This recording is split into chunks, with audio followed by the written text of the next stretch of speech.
ہماری قوم میں صبر کتنا ہے، ہماری اخلاقی تربیت کیسی ہے، اور اس رمضان کے مہینے کا ہمیں کتنا ادب و احترام ہے۔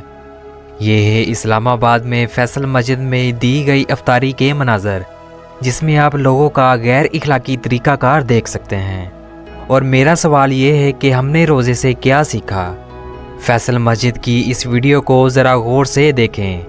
ان لوگوں کا لباس، ان سب کو ذرا نوٹ کریں۔ کیا یہ لوگ بہت ہی زیادہ غریب لگتے ہیں؟ یہ وہ مسجد ہے جو ہمیں ایک پڑوسی ملک میں تحفے میں دی تھی، اور یہاں کے تمام تر معاملات وہ دیکھتے بھی ہیں، اور یہاں ہونے والی ہر ایک چیز دیگر ملکوں کے میڈیا تک بھی پھیلتی ہے۔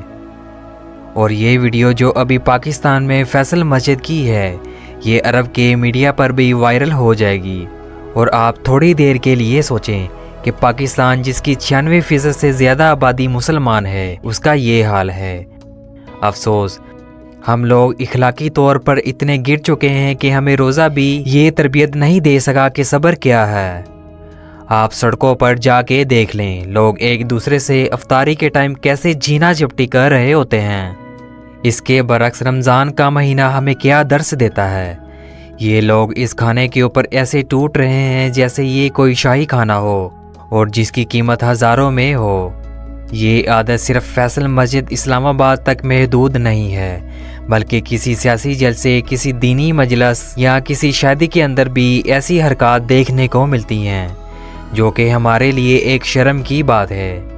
اور جیسے ہماری بھوک جو ہے وہ ختم نہیں ہوتی، کیونکہ پیٹ کی بھوک سے زیادہ نظر کی بھوک ہے۔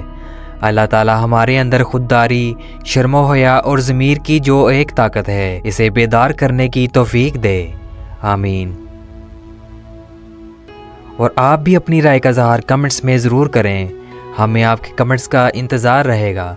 تو ملتے ہیں ایک اور نئی انٹرسٹنگ ویڈیو میں، تب تک کے لیے اپنا بہت سا خیال رکھیے گا۔ Thanks for watching this video. اللہ حافظ۔